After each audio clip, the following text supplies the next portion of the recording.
Hello అండి, ఈరోజైతే మన recipe name making of chicken kebab. So chicken kebab అంటే ఎవరికి ఇష్టం ఉండదు? నాకైతే చాలా ఇష్టము. అండ్ మనం ఎక్కడన్నా బయట ప్లేసెస్లో వెళ్తుంటే అక్కడ చికెన్ కబాబ్ కానీ వేస్తుంటే ఆ షాప్లో నుండి స్మెల్ ఎట్లా వస్తుందంటే ఇంకా మనకి తినాలని క్రేవింగ్స్ వచ్చేస్తాయి అన్నమాట. వెంటనే తినేయాల్సిందే అట్లా వస్తుంది స్మెల్. నేనైతే చాలా చోట్ల అబ్జర్వ్ చేసినాను, ఇదే విధంగా జరిగింది. సో మీకు కూడా ఇలాగే జరుగుంటే కామెంట్ బాక్స్లో అయితే కామెంట్ చేసేయండి మీ మెమరీని. నేనైతే చూసి లైక్ కొట్టేస్తానమాట.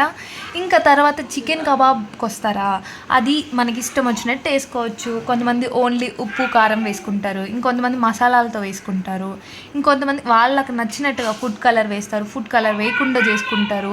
అది మన స్టైల్లో మనం చేసుకోవచ్చు. సో మేమైతే ఈ స్టైల్ని ఫాలో అవుతామన్నమాట చికెన్ కబాబ్ చేసేటప్పుడు.